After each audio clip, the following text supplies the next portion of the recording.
This news update is brought to you by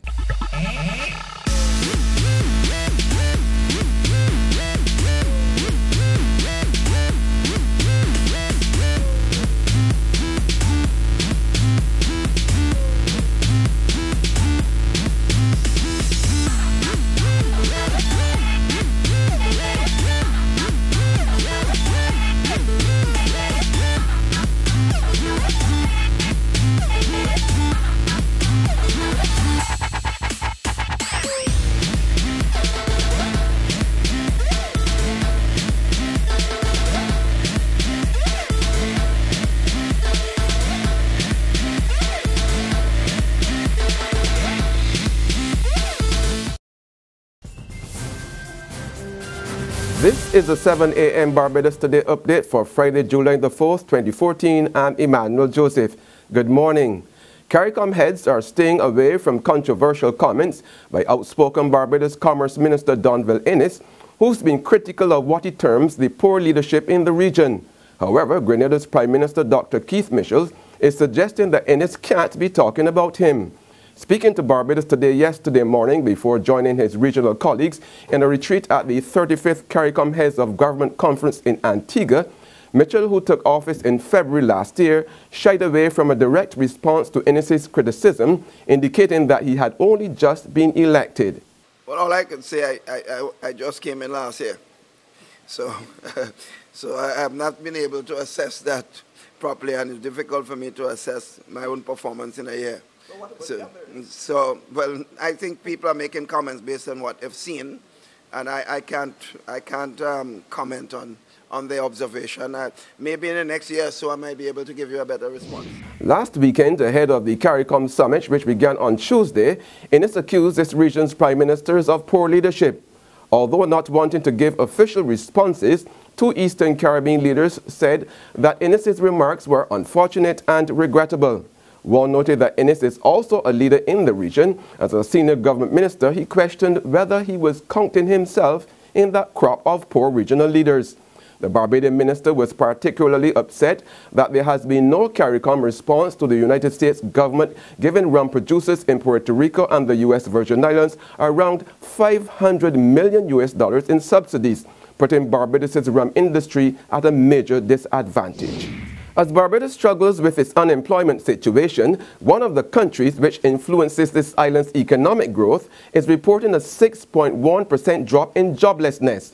The latest figures from the Bureau of Labor Statistics are showing that the U.S. economy added 288,000 jobs in June. Just last week, Minister of Finance Chris Sinclair and Governor of the Central Bank, Dr. Delisle Worrell, were in the United States shopping for investments from that country as the world recession continues to negatively impact this island's main trading partners, including North America. On the sporting scene now, Team Barbados finally registered a victory in the 2014 Caribbean Basketball Confederation Championship when they defeated Guyana 80-69 to end their participation in the first round of the tournament in Tortola yesterday.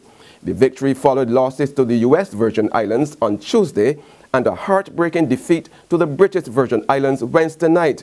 Barbados owed their win to an explosive performance from Keith Burkett, who led all scorers with 28 points. However, the win left Barbados in third position in the tough Group B of the tourney, where the top two teams will advance from each group. There's regional and international news after this short break. Hi, I'm Red Plastic Bag. Anyone who knows me knows I don't like cold.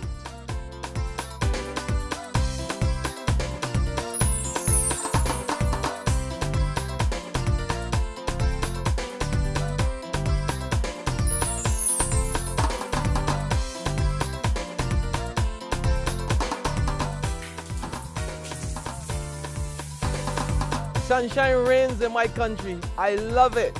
Catch the sun power. In the region, an information technology technician in Jamaica is now before the court, while several others, including business operators, are said to be under investigation for allegedly defrauding the State-Run Tax Administration Jamaica, or TAJ, of more than $1 billion in revenue. TAJ says it will ensure all involved in the massive billion-dollar revenue theft for which the IT technician has been charged are brought to justice.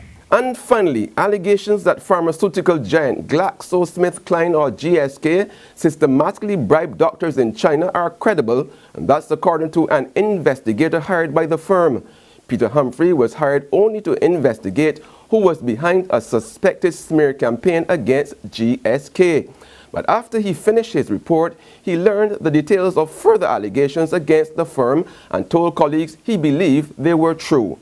It's alleged that GSK's sales teams targeted influential doctors with expensive gifts and cash to win business.